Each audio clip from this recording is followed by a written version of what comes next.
Welcome back. My guest today is Andy Ramage, who is a professional footballer until age 23. After getting injured, he,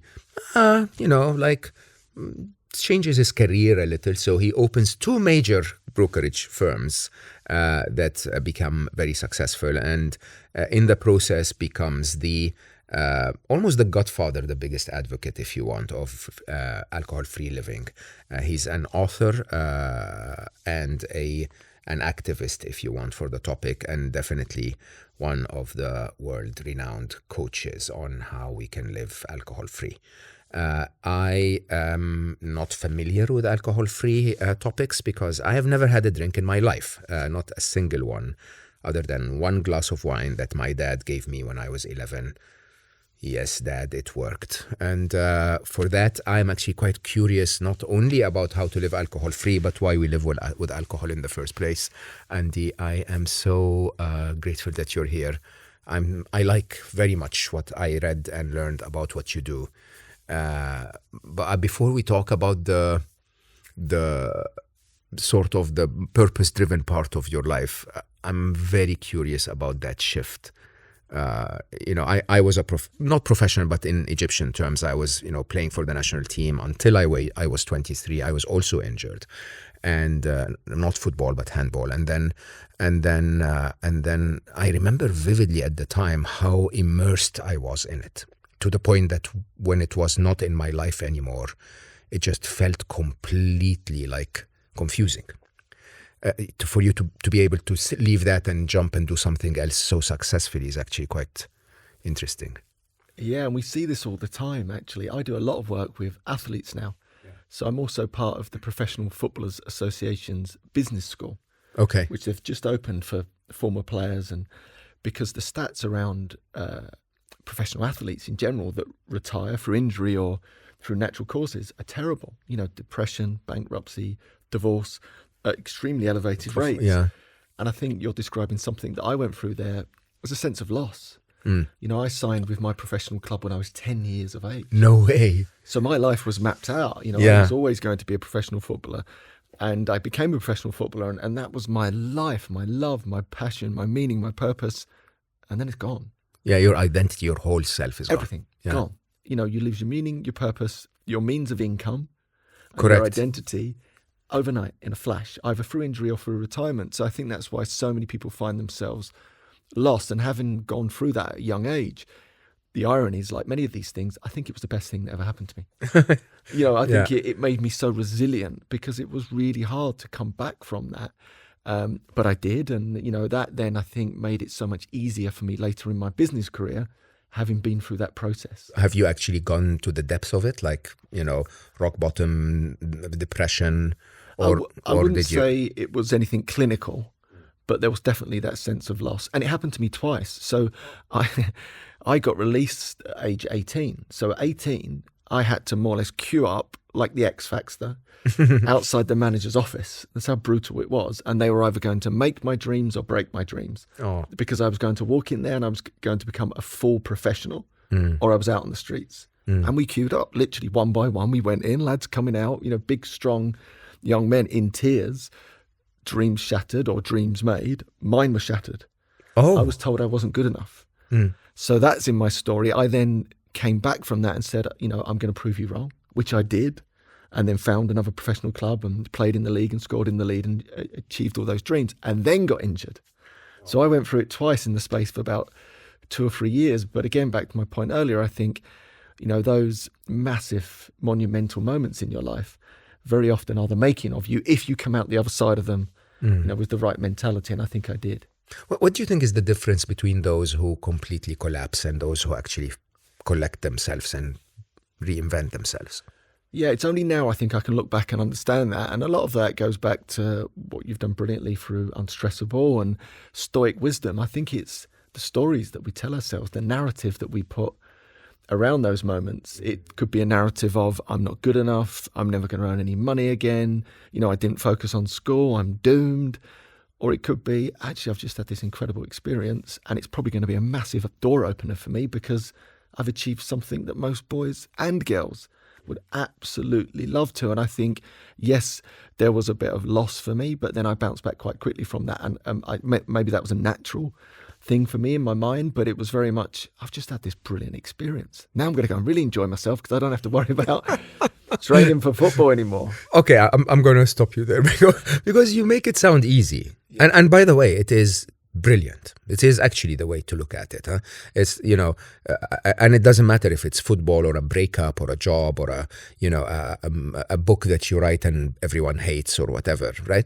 We all get those experiences. But, some of us on a breakup will stop and say, my life has ended.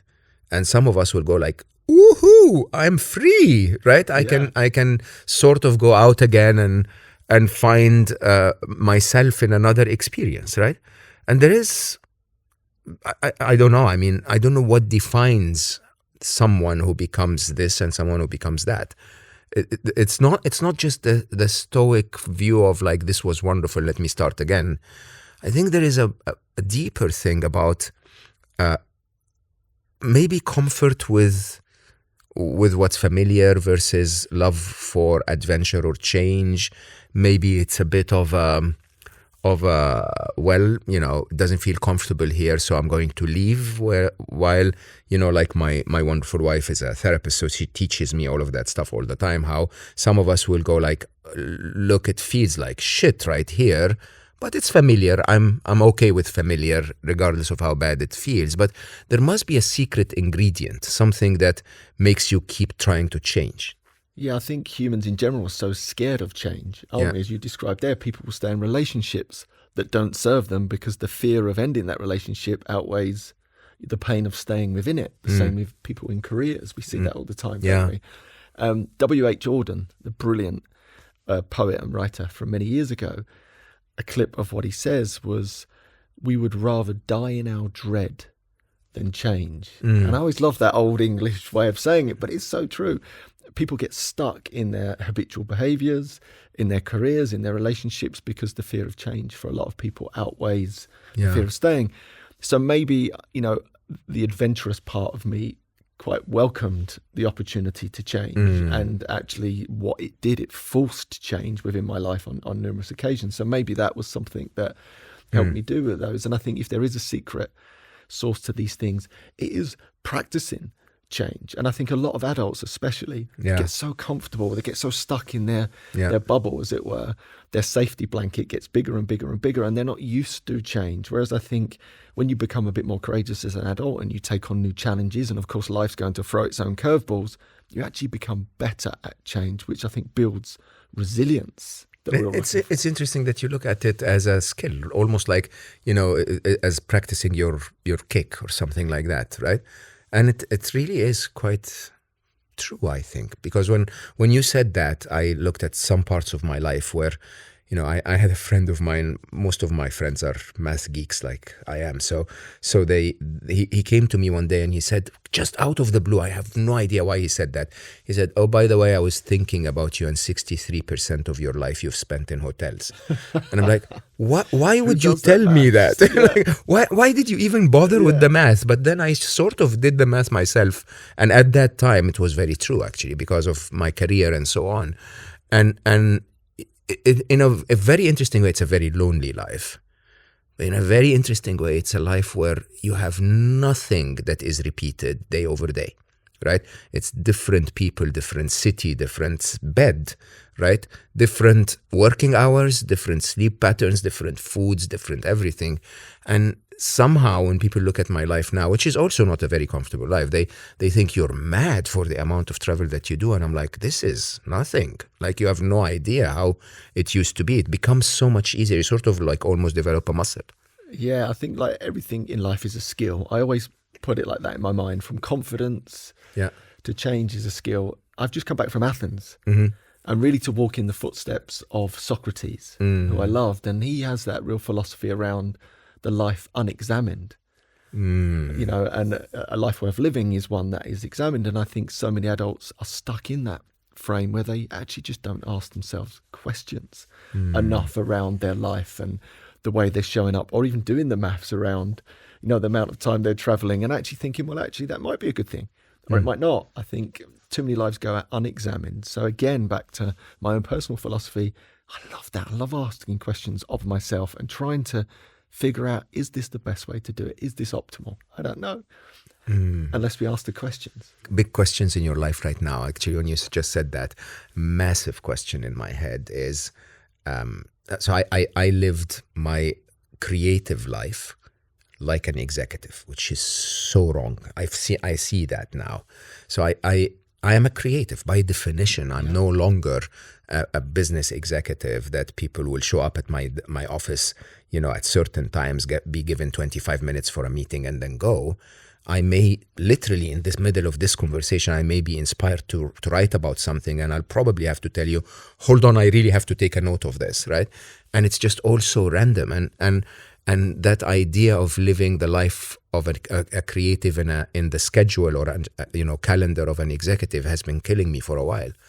And for the last few months now, especially post my marriage and losing my mother and my brother and so on, it just starts to get you to think, how am I investing this valuable resource that's called time, right?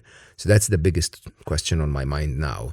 Funny to start questioning that at 57, but better than when you're 77, right? Absolutely. What's your biggest question? My biggest question at the moment, I think, is how can I optimize and thrive in this world? And for me, that's really important, because having moved away from the world of broking into what I do. You don't do that anymore? No, I stepped away from that about 4 years ago. Man, yeah, which was, you're as nuts as I am. Yep, I am. And at the time, I walked away from my biggest ever contract. It was, a multi-million-pound contract. I still haven't really told my wife that, so hopefully she doesn't listen to this. Or I'm in a world of trouble. But it's worked out really well. So fortunately, if she does listen, it's not. It won't be too bad. But because it wasn't serving me, I was asking those big questions that so many people don't ask of themselves. Is this serving me? Yes, income's amazing and all those things, but there's more. And I always felt there was more than that. I looked around at my peers, my colleagues, broken bodies, broken minds, broken homes. And I just had that real epiphany awakening of, what are we all doing? This is nuts. Yes, we're all getting paid all this money. Brilliant. But are we actually happy? And when I looked around, I didn't find many people that genuinely were. Yeah. So I think I've been on that quest to optimize everything for the last 10 years, really, to live a life at its most fullest. And something actually came to me recently, a question that I'm asking, again, reflecting on those great philosophers of old. They had time. Yes. They had time to think. Yes. And so few people do. And that's why it's so important you keep doing what you're doing and I keep doing what I'm doing, because I think we're trying to carve out the time to think, to be able to create the insights, to be able to pass on to people that don't have the time to think. 100%. I mean, this entire podcast is about this. Yeah. It's about the idea of, I could have probably built a bigger podcast talking about being a leader of a major multi-billion-dollar corporate and talking about business and innovation and creativity, and it's like, it's crap. Really, honestly, is crap, right? I mean, in my mind, the idea of slowing down a little bit to reflect on something that actually matters, right? Not just another $100 in your pocket, is probably what life is all about. And it's really interesting how people don't see that. Yeah, I was with a friend recently on a walk, and I shared an insight. I can't even remember what it was.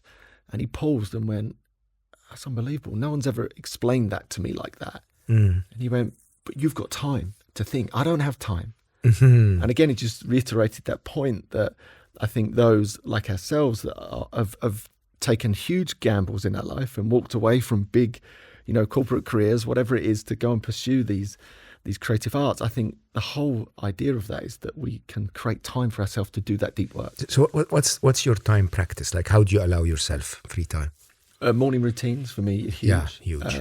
And we'll get to it in a bit more detail, but removing alcohol was massive for me. Was it? It's such a For time drain. Is it? It's such a time drain. People don't realize. Not even the physical act of consuming alcohol. It's the fact that it will destroy your sleep. Yeah. Which we know medically, which means you wake up tired, groggy, or you certainly don't wake up earlier than normal. Your energy levels are lower. often for me, there was a state of anxiety that would hang around, which meant I was far from optimal. And therefore it shrunk my day. Your productive time. Yeah. I was on survival mode. I was in that classic trap that you look around. But you were not like an alcoholic. You were not. No. You call it the middle lane, right? The middle lane. So just to define that for people listening, that would be your average drinker, really. Yeah. And the middle lane is sandwiched between those that would be physically dependent, alcoholic, let's just say, and those that are abstinent. Everyone's in the middle lane who drinks on the odd occasion, a few more at the weekend, the occasional binge, which is about 70% of the adult population, about 2 billion people. Wow. Worldwide would fall into that bracket. And I think that for me is the group that I always like to talk to, because, alcohol's been very black and white for years. It's been very much, you've either got a problem and maybe you don't drink. And if you don't, you do drink.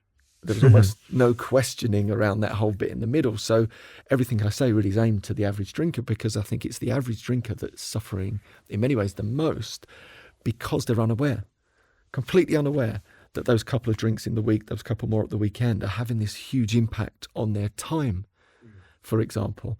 So for me, when I removed alcohol, suddenly I woke up before the alarm. That had never happened to me before. I always wake up before the alarm. It's the same. So I don't even I haven't had an alarm for years. Unless I've got to catch a flight, I don't even have I set the alarm, but it never wakes me up. I wake up before it. Yeah. And I think that's a wonderful thing.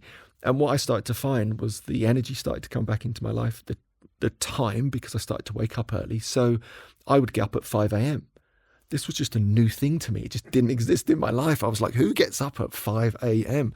So definitely not someone who's been drinking until 1 a.m. That's the point. Not in a million years can that happen. And even for me, it wasn't even the day after. It's the day after that and the day after that. Interesting. So then if you start to do the maths, and I did the reflective maths, and I worked it out that if I was drinking once in the week and once at the weekend, and it was taking me probably towards the end 3.5 days, in truth, to recover from that. That's 100% of the time I was underperforming if I was to drink just twice during a week. And I looked at that and went, that can't be right. I'm underperforming for me in every domain, from the way I was showing up in my career, my relationships, my fitness.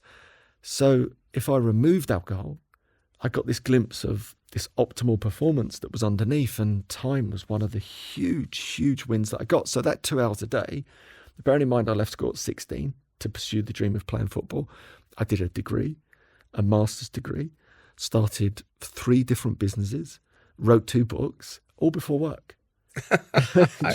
It always happens before work. Yeah. Right? Yeah. That's incredible. Can I be, okay. I never had a drink in my life. Yeah. Not a single one. My dad played a very interesting trick on me. When I was 11, he gave me a glass of wine, a red wine. We were in Egypt. We had friends over. They were drinking, and they basically, so I said, what is this? Can I try this? And like everyone was like about to pounce and say, oh no, you're too young for that, which obviously would make me want it more. My dad immediately was like, yeah, sure, and poured a full glass for me, right? But then in a very Gawdat family way said, but you have to finish it, right? So I felt like crap.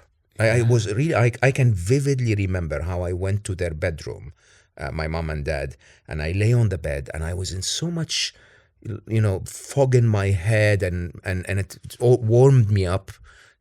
Egypt in summer is not the most cool place on earth. And I just hated the experience so much that the reverse psychology worked. Never had a drink until I was a professional. Professional in Egyptian terms. I played for the national team, athlete. So basically I was very focused on my fitness and so on. And by the time I also got injured, I was 24, I think. I had seen so many people drinking that I thought to myself, maybe not me. Okay. Yeah. But so I don't know the experience, and please excuse my ignorance. Why do people do this? It is an actual poison. Yeah. When you get some distance from it, you can really see that. And I think it's very hard because my friend Matt Pink has a saying, when you're inside the jar, you can't read the label. Correct. Yeah. It's so true, isn't it? You have to get outside. And that's why I'm such a big fan of people taking a break, because genuinely the culture that you see, most people start drinking in their teens and never stop. Never stop. They drink for the rest of their life. And like I described, even once or twice a week, you're underperforming in every domain. And I think people's new normal is just so ingrained and enthused with alcohol, our culture at large. You know, people couldn't imagine a Christmas period without alcohol. Yeah. They couldn't imagine going on holiday and not drinking. Couldn't imagine going to a concert or a birthday without alcohol. It's so ingrained in our society. But clearly there must be some upside. Otherwise people wouldn't do it. I mean, they say a glass of wine with a day is like very good for your heart. Yeah, which is total nonsense. Is it? Oh, it has to be, because not to get too technical, but alcohol is a group 1 carcinogen. Yeah. Alongside asbestos, radiation. Is that true? It's true, and it's been identified as a group 1 carcinogen for 38 years, the last 38 years. So to try and say through research that somehow that could be good for you is complete nonsense. It's the same as saying if you swim this 100-meter swimming pool, it's quite good for you because it's, you know, there's aerobic exercise in there. But what we haven't told you, it's feeding time and it's full of ravenous sharks. It's the same thing, isn't it? It's completely ludicrous. I mean, so much of that research, which frustrates me, is sponsored by alcohol firms. Of course it is. Of course. But the fact is, if it's a number 1 carcinogen, it doesn't matter what they say through that research. They can dress it up all they like. That thing that's in it is a cancer-causing toxin. It is a toxin. I mean, it's like those old ads and movies where, you know, the doctors of the world were always holding a cigarette in their hand. It's like somehow convincing us that because they're doctors, they know well, and they're still choosing to smoke. I think it's the same. It's motivated by an industry that's making a lot of money and basically trying to tell you, yeah, it's good for you. Yeah, and what's happening, which is really exciting, people are starting to wake up to it, as they did with smoking. And I'm, you know, to set my stall out, I'm not anti-alcohol as such, far from it, but I'm really pro-awareness. And at the moment, everyone is aware about tobacco and their health, and if they decide to smoke, great, that's their choice. Whereas at the moment, most people are completely unaware about alcohol's relationship in their life, not just from a health standpoint. And my approach is very much not around sort of hitting people over the head with the health stats and facts. It's much more the fact that it's probably preventing them being optimal in their work, in their athletic performance. If we look at the average person that drinks, again, the average drinker, and they're honest with themselves, the number 1 thing that gets in the way of them being consistent in terms of their health, activity, exercise is alcohol. You know, how many gym sessions, spin classes, great intentions get cancelled the day after because we're going into a state of mini withdrawal. Even again, as a middle lane drinker, what's the number 1 thing that disrupts most people's nutritional plans? Alcohol. What's the number 1 thing that disrupts our mental well-being? Alcohol. What's the number 1 thing that disrupts our performance, our temperament? It's alcohol. It's this sort of cultural blind spot that we have as average drinkers. We're not, again, back to what Socrates says, we're not asking the questions. Is it serving us in the way it pretends to? Can I ask you to be honest and then say the upsides of it? Because there seems, again, it's a funny story, but after my marriage, my first wife for 27 years, wonderful, amazing woman. We spent 27 years together. She didn't drink, I didn't drink, so we never had alcohol at home. We didn't even get exposed to the topic at all. It wasn't a topic on our mind. You know, friends came over. When they came over to our place, there was no drinking. If we went to their place, we didn't really notice it. And then after we broke up, I started dating. And the women I dated drank sometimes. And man, they were so much nicer when they did. There seems to be and I actually have to tell you openly, when I was like, maybe I want one of that, some of that, right? And I tried, but it's interestingly, again, which is very eye-opening for people when I tell them that, when you haven't started at a young age, it was almost impossible for me to swallow it. So I actually tried quite a few of every time someone one of them would order a drink. I'd take it, I'd smell it. It smells really interesting. I'd take a sip of it, and the very first taste is incredible. But then it just tastes it's almost like your body's telling you, don't swallow this is poison, right? And I could never swallow it, right? But there must be benefits to it, There definitely is social benefits to it.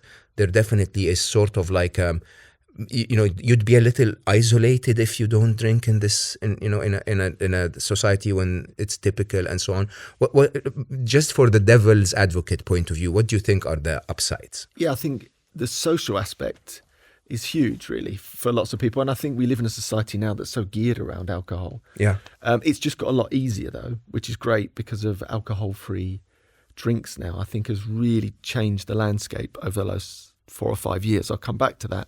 But I think there is that social upside, I think, used in the right way. And I think what's happened is, if we look at this from an evolutionary sense, I think we're drawn towards intoxication.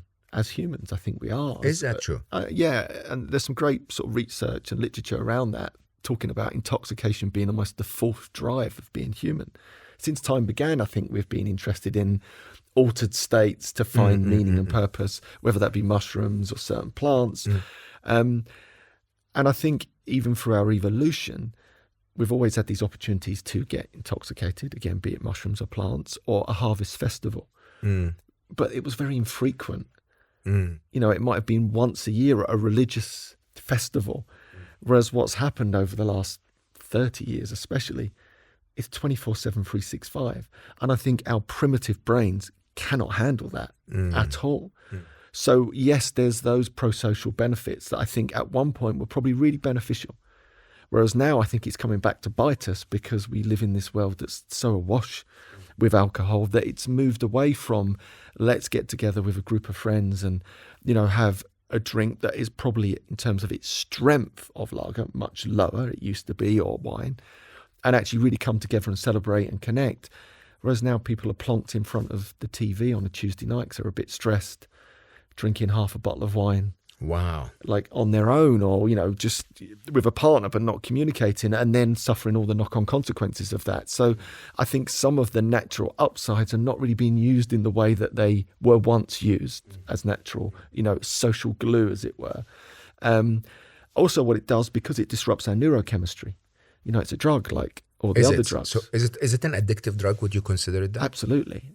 Yeah. There's some really interesting research from a guy called Professor David Nutt. Professor David Nutt, about 12, 15 years ago, was the drugs and alcohol advisor to the UK government. And he runs some really interesting research. He's just a scientist. He looks at all the drugs, legal and illegal. So heroin, crack cocaine, alcohol, the full list, ecstasy, and did research as a researcher for the government. And he scored them all from 1 to 100, with 100 being completely lethal and 1 being totally safe. And of course, the government funded this research, assuming that all the horrible, naughty drugs were going to be really high on the scale and alcohol would probably be very low. So he runs his research, he presents his research, and they scored them out of 100, 100 being most lethal. Crack cocaine was about 52. Ecstasy was something like a 10. No way. Alcohol was 72. It was the highest of all of them. In terms of addiction? Damage to individual and society at large. 72 it scored on the scale. So obviously that wasn't the information the government wanted. And this is all in the literature. Professor David Nutt was promptly sacked by the UK government because it didn't really portray the message that they was hoping it would portray, that the illegal ones would be the really dangerous ones and alcohol wouldn't. 3 million people a year die from alcohol. 3 million people? Every year. And most of those... Because they kill themselves or they kill others? Like they're to the damage to themselves? Damage to themselves. But alcohol's connected to almost about 40% of most violent crime. I mean, the stats around alcohol 40% of violent crime are horrific if you actually look into it. It's incredible. What they said recently was that if alcohol was reintroduced today, it would never, ever be legalized. Yeah. It just couldn't because it's a carcinogen. Yet we live in this world that's completely awash with it. But it does carry those perceived benefits of social glue. When it disrupts our neurochemistry, what it does, it overstimulates a neurotransmitter called GABA. inside the brain, and you have two neurotransmitters that are like yin and yang, GABA and glutamate. GABA calms the system, glutamate excites the system. So when you drink alcohol, it attacks you. It's like temporary brain damage, is the truth. But this is back to that Socrates moment. It's like no one ever asks themselves that question, do they? No one ever, anyone that drinks never actually drinks and thinks, I wonder actually what's happening, why I feel this way. No, I'm sure no one's, or very few people have ever thought, actually, what is happening? What is happening? It's like temporary brain damage. It attacks you at the neurochemical level, overstimulates a neurotransmitter called GABA, which calms you, which creates this sense of relaxation. So I think that's why a lot of people drink. So it makes you more relaxed socially because you're starting to calm somewhat. But what's going on there? First and foremost, it starts to shut down your prefrontal cortex. So as you probably know, that's the bit that makes us human. Exactly, the logic part of our brain. So that's the first bit that's shut down. So I always liken it to, that lovely evolutionary chart where you've got the ape and eventually it goes to that lovely just thinking that man or woman in a suit. Yeah, it just takes you back a step. You go backwards. I don't want to go backwards on that chart, and that's why you end up saying things or doing things that you would never normally ape-like. You would never normally do. So hold on. Let me describe this. Basically, the moment when someone's drinking, he or she is basically saying, "Let me ingest this toxin so that I cause myself some brain damage that will make me an ape again." Yeah, in a roundabout way. There you go. I couldn't have described it better myself. But no one's doing that self-investigative work. They're just thinking, I feel a bit squiffy, a bit different. I've changed my state. And I think alcohol is brilliant for that. It changes people's state very quickly from a stress state, and they're like, phew, now I can have a drink and I can relax. But so do lots of other things help us relax and change state, and they don't carry with them all the negative damage. Consequences. Even forget the medical side of it, the fact that it will destroy your sleep, the fact that you might do or say something you would never normally do, and you might wake up with a sense of shame or regret, or it might mean that you underperform a little bit in your relationship the following day because you're a bit tired, a bit snappy, a bit grumpy. You might have a bit of low-grade anxiety, so you don't make the sales calls you would normally make. The knock-on consequences to people's lives are so dramatic, yet very often, back to my, I think, overarching point, there's just that lack of awareness. We've just not seen it. We're not talking about it. Yeah. It's funny because then, what, my other... So sometimes I really think deeply about this, because it wasn't that my life was always the calm and happy and happiness teacher type of person. I went through some very tough times in my life. And I'll tell you very openly, sometimes I associate my ability to teach that stuff to not having had the escape route through alcohol or drugs that would make me not face them, right? In a very interesting way when times were tough. And I remember one time in my life, early 2000s, where I sat in front of my fish tank, and something was really bothering me, and I was basically telling myself, maybe it's time to start drinking, okay? Just because I just don't want to deal with this right now. And I didn't. As I said, I somehow never managed to swallow it anyway. And I have to say, being stuck in it, to actually work through it, is the reason why now I'm calm and peaceful most of the time, because I don't rely on an external agent to outsource my depression or my anxiety or my unhappiness to. Over time, it's very difficult at the beginning, but then over time you learn the skills to deal with it without the escape, without the drug. This is such an important topic, and I've always wondered about that, because for many years I didn't do that. I turned to alcohol for stressful days, for tough times, for bereavements, whatever it might be. I had this thing in my life that was ubiquitous and pressurized in our society that I could turn to. And legal and wonderful and in the supermarket next and everyone was doing it. So the reason I started drinking, I was 13. Terrible, my young brain. And I wanted to talk to girls, as you do. And I was a bit awkward in that and quite shy kid in many ways. So I drank alcohol and it was like this elixir. All of a sudden I could talk to girls, which my little brain would have lit up like a Christmas tree and gone, wow, whatever you just did then, do that again. Yeah. Because this thing that's really important to you, talking to girls, when you drink that stuff, it becomes easy. So I think this is the story for so many adults. They make that early association with alcohol in their brain. And then when those moments of pressurized moments, it's like, oh, I know what to do. It's almost becomes habitual in many ways. I can drink alcohol and I'm going to feel a bit better about this situation. And I always reflect on that and think, had I not had alcohol, I would have had to have figured that out at some point, and I would have figured it out. Yeah. It would have been much harder for me, but I would have trained myself at some point to talk to girls.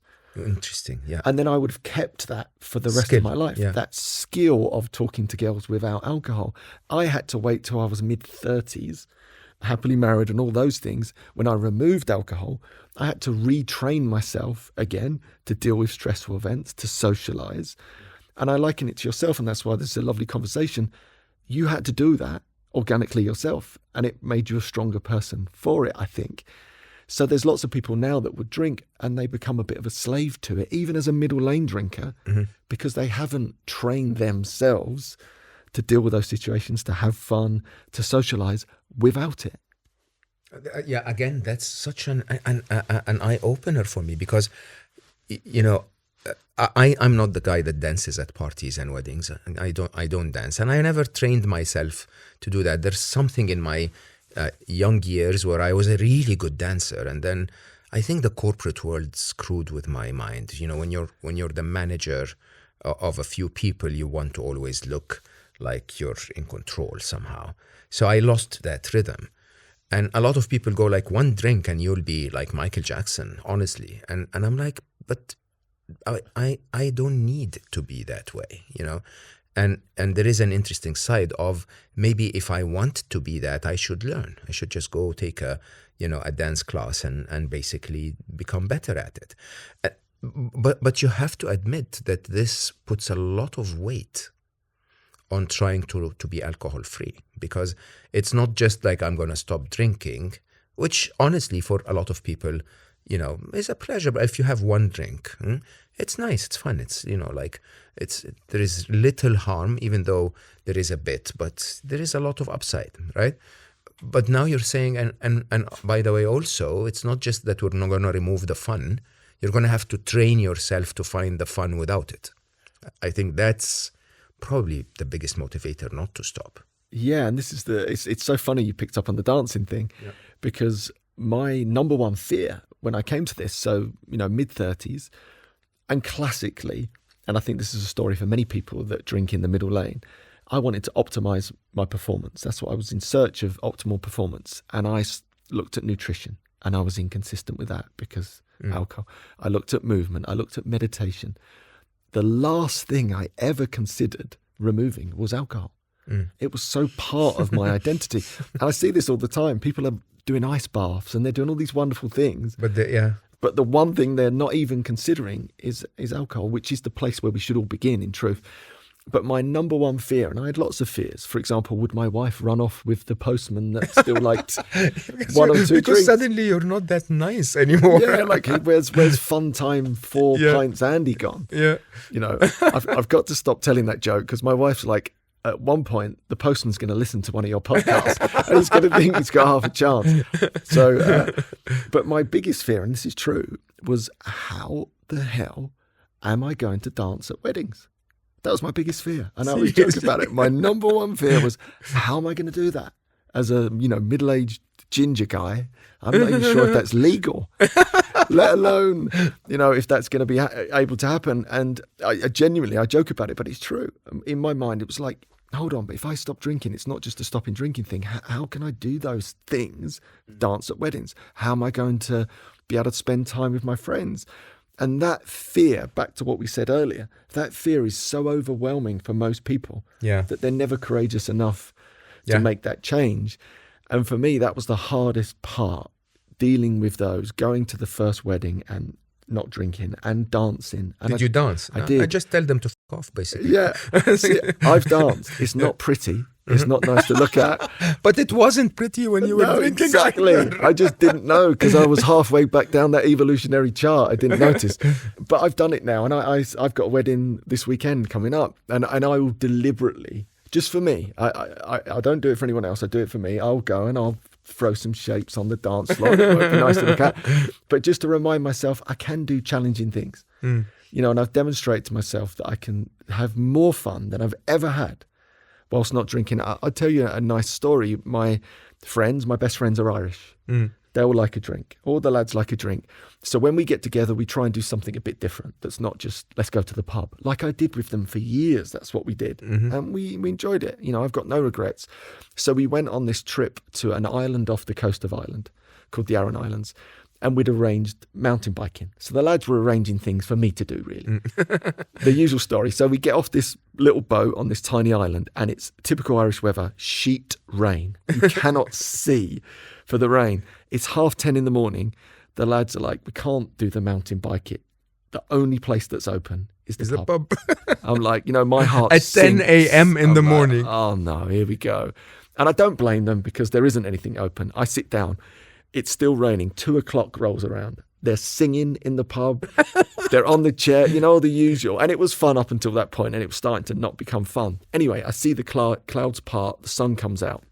So in my mind, I'm ready to go. They're finished for the day. They've got no chance. So I'm like, right, I'll find out where we're supposed to go. But I couldn't tell them I was leaving. Because if I tell them I'm leaving, I'm going to get, you know, the rubber arm and the neck twist. So I just walked out. And I had no mountain bike. I knew we were going to this place called Dunangus Fort, which is like a spiritual 3,000-year-old fort in this little island. So I just started to walk. And I kept walking. And I kept walking. 5 hours later, I find this fort in total solitude. It's a tiny island. There's only 100 or so people on the island. And I happen upon this place. And genuinely, I think I had one of the most powerful experiences of my life. Oh, so beautiful. It was a spiritual, I'll describe it as a spiritual moment. I connected with something bigger than oneself. It was never meant to be that way. The solitude, I was met with this sheer granite cliff face about 100 meters into the Atlantic Ocean. The wind, the spray, obviously this ancient space anyway. And I felt alive in a way that I'd probably never felt alive before. I knew there was something bigger at play. And as I left there and I walked back again on my own, it took me another nigh on 6 hours to get back, smile beaming on my face. I came back to the same pub. And they were still there. And they were still in there. On the same table, singing the same songs, talking the same rubbish. No, that's such a powerful image. Yeah, and it was... You went out, found one of the most powerful spiritual experiences of your life, and they're singing the same songs. And that would have been me. And that was that lovely moment of, you know, the joy of missing out. You know, you can tell yourself stories and go, oh, life's not going to be as much fun. I'm going to miss out on all those events. And I had a beautiful sliding doors moment of seeing where I would have been in that pub versus the experience that I had because I wasn't in that pub. And for me, that was, again, a ground-shaking moment in my own adventure. Did they even notice that you were not there? No, of course they didn't. Once I disappeared. Are you serious? No, they were, you know, and that's, they're still my best friend. I see them all the time. You know, I know how that feels when you're in that world and you're intoxicated with alcohol. You've sort of lost connection with the, you know, broader thinking. They knew I was safe, I'm sure, but yeah, outside of that, they would have had no real recollection of me not even being there, I don't think. So let's shift gears and summarize so far. It's okay if you want to drink, but you're missing out on a lot, is what you're trying to say. Yeah. Okay? That there is another way where if people are open to the idea of living without that thing at all, there is another life out there, and that other life might be a little more difficult at the beginning, but is quite an interesting life once you've got the hang of it. What should people do? I mean, if someone believes that they want to try this, what should they do? I think the best thing to do is to take a break. A break? What's a break? So a break might be, my preference would be 90 days. Okay. 90-day break from alcohol. As a middle lane drinker, even if you're someone that drinks on the odd occasion, why not give it a try? Because I think you'll never know unless you try. Yeah. Back to a point I made earlier, most people start drinking in their teens and then never stop. Yeah. So what would it be just to give yourself a 90-day break with the right attitude? And I think what I mean by attitude or mindset is you're not giving something up. You're gaining all these incredible advantages. Will you have more time, more energy? Yeah, try it out, sort of. Yeah, like what would you have to lose? I did a radio show recently of a guy called Chris Evans. I'm not sure if you love Chris. Oh my God. Yeah, isn't he great? Wonderful. So Chris has just done a year alcohol-free. So he Oh, invited me has on he? Yeah. When did you go? I met him in May. last week. Oh, So he was a year last week, invited me on he's the such show. an amazing guy. Actually, he looks like he's so energetic and Yeah. upbeat. Yeah. And he would have been in the 90s notorious for being quite a big drinker. So for someone like that to take a break, but the overwhelming benefit that he's noticed is a sense of peace, a sense of calm. And to share that, will be so inspirational to so many people. And that's back to my point that you won't know unless you try, by taking a break if you're a middle lane drinker. So But you're not saying taking a break like, drink once a week. That's different. Yeah, I'm so a break of abstinence. So Complete. Yeah, no drink for 28 days to 90 days. There are some practices like dry January or dry whatever. Is that, I don't know which are the seasons for that. Yeah. But you're saying dry 3 months. I prefer 90 days because I think in 90 days, you're more likely going to have the stressful day. You might have a wedding in there. You might have the part, Yeah. you might have to overcome. Your Irish friends will come over once or twice. Exactly, or at the wedding, you might have to throw some dance moves and see what it's like to live a life. And what I believe, and I really believe, and this was certainly true in my case, I think I was leaving close to 50% of my optimal best self on the table due to alcohol, my middle lane relationship with alcohol, 50%. And I think so many people are leaving 10, 20, 30, 40% of their optimal self, whatever that looks like for them, their most peaceful self, their most energetic self, their relationships, their career, unbeknownst to them because of their average relationship with alcohol. So just imagine if you were to take a break and you got 10% back or 20% back or 30% back, like what would that be like? And I think if people have that lived experience, then they don't need me to tell them. Yeah. They know what it feels like to be alcohol free, and maybe they are better at being a parent. Maybe they are better in their career. What a gift that would be to just give yourself as an experiment. If 3 months of your entire life, just give it a try. It's a blip. Do you think they'll be facing challenges? Like, are there, again, I'm not a drinker, so I don't know. Would there be withdrawal symptoms? Would there be, like, would you advise them to meditate more, to run in the morning? Any tips that makes it easier to leave for 90 days? Yeah, I think I'm always talking to the middle lane as well, to the average drinker. So if someone identifies as alcoholic or dependent on alcohol, to stop too abruptly can be lethal. Oh. Yeah. So, to stop drinking if you have become physically dependent in extreme cases can be lethal. Okay. So if anyone listening experiences any unwanted symptoms, or identify or are worried that they might have become physically dependent, it's best to sought medical advice before you stop. So it's safer to withdraw from crack cocaine than it is alcohol. No way. Which is completely nuts, because crack cocaine is a stimulant. Yeah. Alcohol's a depressant on the central nervous system. I mean, these are the things we just don't, Oh people my are just God, unaware that's so of. eye-opening. But cocaine is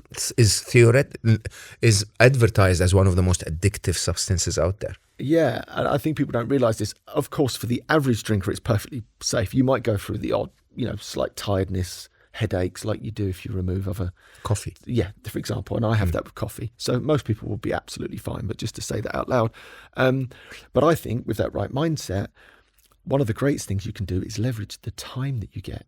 Better sleep. Everyone wants to sleep better. People will be amazed how their sleep improves. That in itself, I do a lot of work as a coach and trainer now with big corporates and real elite performers. And the two things I always talk about if you want to improve your performance: optimize your sleep and take a break from alcohol if you're a middle lane drinker. But taking a break from alcohol also optimizes your sleep. Therefore, for me, it's like the foundational place to start if you want to be more productive or find more motivation or better mental health. So for me, the mindset is, can you leverage the extra time? Can you move your body a little bit more? Can you be a bit more consistent in the way you nourish your body? And also keep an eye on your mental health. I think you'll find for lots of people it improves. Maybe that low mood starts to dissipate. Maybe that anxiety, as I call it, dissolves. I mean, those things are transformational in people's lives. You know, for me, I was suffering full-blown panic attacks in the end from my relationship with alcohol. When I stopped drinking, it went away, never came back. I lost 3 stone in weight. Did you? Yeah, 42 pounds. So here's some quick medical stats. We know this from the largest study into a 28-day break from alcohol for average drinkers. They lost 3 kilograms in weight on average, reduced their dangerous liver fat by 40%, reduced their risk of type 2 diabetes, reduced their risk of various types of cancer. Professor Kevin Moore, who ran that study, said pretty much, quote unquote, if those physiological benefits were found in a pill form, everyone would want it and it would be worth billions.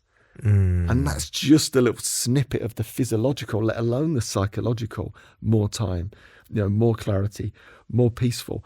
I mean, it is like a superpower. I honestly think that visual is just so eye-opening.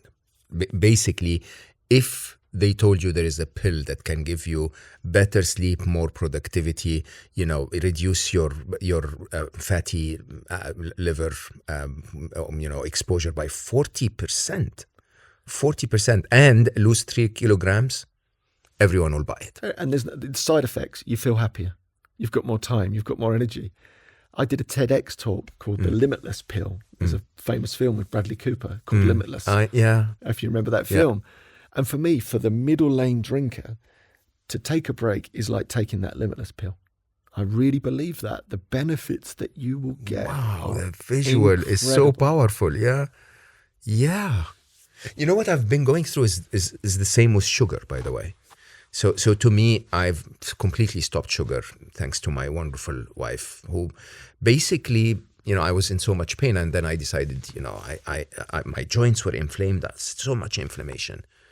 And my God, I feel like I'm 5 years younger. It's just like that, by just removing one thing. And I think it must feel the same when you're a middle lane drinker and you just remove that. Absolutely. I think as well, alcohol inflames our body. Does it? Yeah. As well, yeah. Same as sugar. Yeah. So I think the benefits, physiological and psychological, are immense. And I think we live in a world that wants to add new stuff all the time. More stuff, more running, more ice baths, more, especially if people are into well-being. I think alcohol is one of those few things that actually, if you remove it, the benefits that you get are incredible. I always believe that it's like kryptonite that people carry around. They just don't realize it's been in their backpack for the last 20 or 30 years, holding them back, quelling their ambition. I think that's a really interesting point that people might pick up on. I've worked with a lot of real top performers, and they'd lost a bit of ambition, I think, in their relationship with alcohol. And I think that's because it puts a bit of a mental cloud on them. They haven't got as much time. And there's a sense of, maybe it's middle age or something. And then they remove alcohol, and that ambition just bounces back to do things, to create things, to add more value. I see that so consistently. That's what's wrong with me. Yeah. Maybe it's the inverse. Yeah, it's exactly. I was just talking to you before we started recording that I had that, sort of conviction when for the last couple of years that I should never write again. Publishing is a very difficult process in my life. And I'm like, the minute Unstressable came out, I'm like, okay, just can you please take away my laptop, because I just can't stop. Like, I really want to write something. And it's because I wake up in the morning, the freshest time of my day, and I sleep well, and honestly, I wake up and I'm like, I need to write about this. You just get so much more energy when your mornings are available for you. Absolutely. Yeah. And Seneca, the great Stoic philosopher who I adore, talks about this as well. He talks about the fact that almost, what's the point in all the learning if you're not going to share it? And I think that's what's driving you. You've got this wisdom and this learning. Almost, what's the point in all of that if you're not going to share it somehow? And you do it brilliantly, obviously, through the podcast and through your books. And I think that's what's fueling you. So tell me about your relationship with Stoicism. It keeps coming up in everything. Yeah, I think, a book that changed my life, best part 15 years ago, was a book by a guy called Anthony Robbins. classic self-help guru. And there was one line in that book that fundamentally changed my life. And it was this: it's not the events that shape your life, but your beliefs about them. And that really drove me on. That made me really interested in a guy called John Grinder. John Grinder is the co-founder of NLP. He was the guy that taught Anthony Robbins. I was able to train with him as well, which blew my mind. And a lot of that is rooted in Stoicism. So I traced that one quote all the way back 2,000 years ago to Epictetus. Epictetus was the one that really told us that it's not the events that are happening to you, it's your beliefs about them. And I know Unstressable really, it's exactly about that. Through the whole book, isn't it? It's that approach that it's the stories that we tell ourselves, it's the way you deal with life, rather than the things that are actually happening. And that changed everything for me. When I read, like, it's one of those moments, you know, when you read a book, and I read all the time, and it's like someone's punched you in the stomach. You're like, takes the wind out of you. You know, these actually to me are some of the most memorable moments of my life. It's like when you suddenly stop and go like, what did he just say? What did she just write? And then you flip the book upside down and you go like, I need to think about this. These truly are, you know, the moments where your life changes. You just see something clearly. I'm so beaming with a smile as you're talking. That's exactly what I do. It's like, I can't, that is too good, too much information. I've got to put the book down. Put the book down, think about it. The wrong way around. And then go, wow. Yeah. That really means something to me. I've had so many moments like that through books, which I love. And that was one of those. Up until that point, I just thought my mind, it is what it is. And if it's in my head, it must be true. Because I said it. You know, I'm such a genius. If I said it, it must be true. So when I call myself all those names, they're true because it's in my head. You know, how many people live that life? And then I read that one line and went, well, hold on a minute. So what we're saying is that I can sort of choose what I believe. And then that opened me up to this world of Stoicism, Epictetus first and foremost, and then on to Seneca. And if you read Epictetus or Seneca from 2,000 years ago, same sort of time as Christ, their words today are just as powerful, just as poignant. So what does that tell me? That tells me that we've come so far, you know, in a material sense and technology, but yet we've gone nowhere in terms of our psychology. In fact, I would argue we've gone backwards. 100%. So for me, reading those great thinkers, you know, as mentioned, just being to Athens, to Socrates, who was really the root of it all, I've found for me has been an absolute joy over the last 10 or 15 years. So your life now, as compared to how I imagine it would have been when you were in the brokerage business, is a very different life, right? So you woke up every morning, you tried to squeeze some, you know, good experiences, but then rushed to work and was in that whole, you know, cyclone of business and profits and calculations and meetings and so on. And then you decide 4 years ago, that's it. All right, guys, I'm switching. How is it now? How is your typical day? Yeah, do you know, I reflected with my wife this morning. So my two girls are doing their exams at the moment. I have 16 and an 18-year-old. And we just had a really nice moment in the kitchen where I hugged my wife and we both just expressed that we feel very fortunate that my two girls have had a dad and a mum that have been there from the whole time, especially over the last 10 years since I removed alcohol.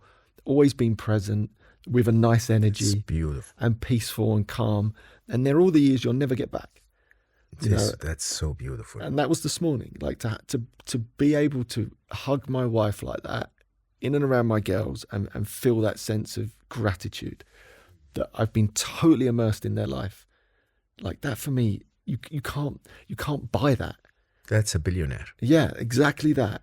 That's couldn't buy that. And so for me, that sums it up. You know, that I'm fit and healthy, doing something meaningful that's contributing to the world, hopefully adding some value. I don't think we can. I don't think we can do much more than that. It is so eye-opening how deluded we all are, honestly, because, you know, at the end of the day, my wonderful Aya, my daughter, moved back to Dubai now. So when I'm in Dubai, she's just there, which hasn't been the case for 4 years.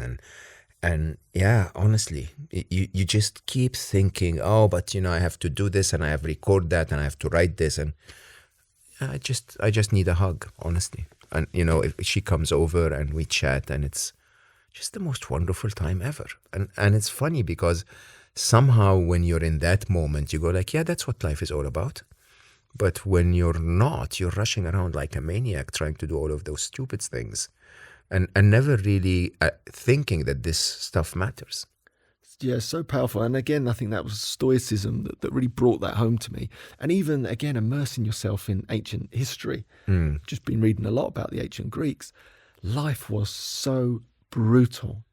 It was, so brutal. There was always a war on your doorstep, or you could be invaded at any point and they would slaughter all the young men or put them into slavery. They would probably rape and pillage the whole town. I mean, this was, an every other day type of occurrence. I mean, imagine trying to survive and thrive in an environment like that. We're so fortunate, most of us. We are so incredibly, incredibly fortunate, yet we're suffering so much. There has to be this internal world that we're creating for ourselves. Einstein, great quote. He said the greatest choice you ever get to make is whether you believe you live in a friendly or a hostile universe. And it's so true. I think so many people, and I was guilty of this completely for many years, imprison themselves in a hostile universe of their own making, just through the stories that they tell themselves about the lives that they're living. And I think that's, something that the Stoicism has really taught me over the years is to tell better stories, because most of the time we're making it up anyway.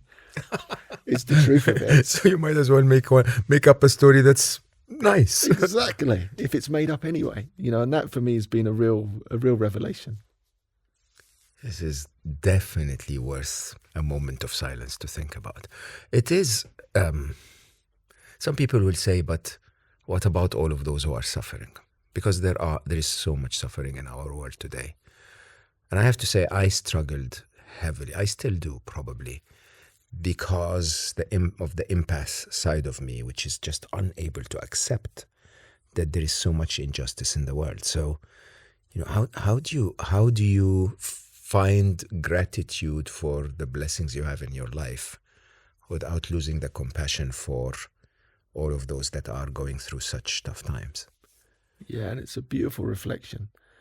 And I think for me, it's the best thing that we can do for other people is to really step into that authentic version of us and show up and shine. That's such a good point. As best we can. I think that's sort of all we can do in many ways, is to really try and develop ourselves. I think it's the greatest gift. People look at self-development and say is it selfish? I actually think the very opposite. I always said that. I said it's your duty. Yeah. If we're for the fortunate ones, and I consider myself incredibly, incredibly fortunate for where I live and in my upbringing and all those things, I think we've almost got a duty to, where possible, contribute and add value and give back as best we can, because as described, there's so many people that don't have it. But even those who are not so fortunate, I mean, of course you have to feel in your heart the challenge they're going through. But when you describe the typical world of the Greeks, right, you're better off for your people when you're balanced and stoic and prioritizing virtue, and there's no benefit to be gained from breaking down and being, drowning in self-pity and in, blaming the world and so on. There is value in saying, look, I'm going to try to be as balanced and available and present as I can. Part of it is maybe I should not allow myself to waste my productivity on things like alcohol and drugs and so on. But part of it is also the idea of, and I need to work on my well-being and on my own sense of ability to deal with the difficult times, because that's my duty to my daughters, to my, family, to those that are around me, to my listeners and so on. So true. And I really believe that. And of course, there's different levels. Some people are genuinely in survival mode, i.e. where's the next meal coming from? They haven't got the time to do that mental gymnastics, I think. But for many, many of the Western world are fortunate enough that there is a bit more time than they realise. But back to that Socrates, too many lives are going unexamined. I think we're getting caught in that trap. And I was certainly caught in that trap of leading that unexamined life and thinking this is it.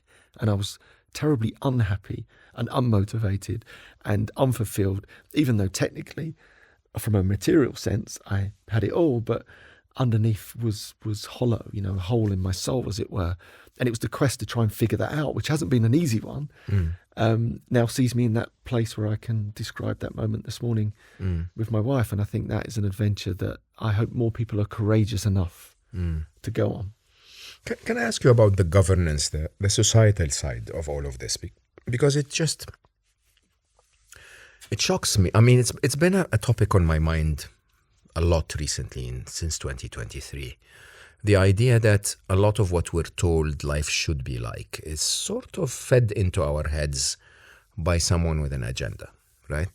And you can easily see that the reason why alcohol is so normalized is because there is a lot of money in it for a lot of people. Do you believe it's actually the responsibility of government to do to alcohol what they did to smoking? It is a really good question. It's a tough one because I understand business very well, and I also understand where the government's coming from in terms of an industry, albeit the alcohol industry, that's huge. There's tax revenue, there's short-term tax revenue for governments, but there's lots of people employed in the alcohol industries and hospitality and whatnot. But equally, what we also know through the research, and I don't have the exact figures to mind, but net, alcohol actually costs us a lot of money, even though there's short-term fix from taxes, but the revenues that go on policing drunkenness is billions. The revenues that are lost on lost productivity are billions. Yeah, healthcare. Yeah, healthcare. I mean, you can literally, crime, the knock-on associations are negatively from alcohol are huge in our society. So, I don't believe in prohibition. I'm not one for saying, ban alcohol, far from it.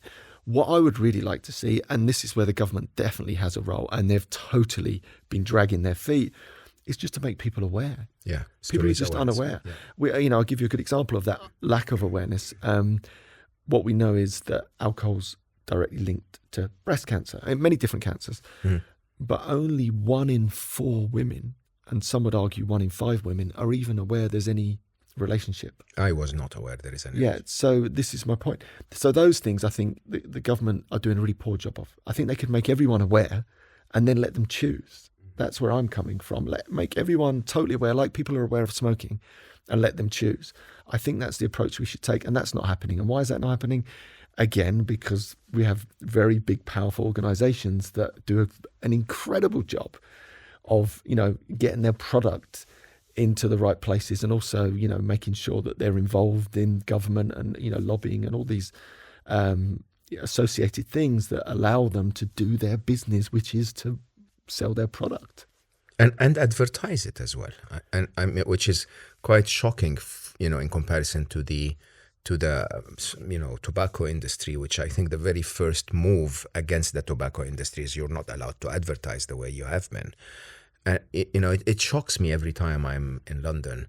I actually arrived this time on Friday night, so I took the tube from the airport, and it's actually shocking Friday night because you see so many wonderful young people who know no other way. It's Friday night, so we're going out, we're going to be drinking, we're going to be partying. It's just like that's what you do, right? And I think the association, it's almost like endless peer pressure. If you're not part of that, you're not part of anything. There needs to be some kind of work that says there is another way. You can spend your Friday night doing something different. Yeah, and I think that's hopefully a bit where I come in. And what is changing is that alcohol-free drinks have really started to take off. Yeah.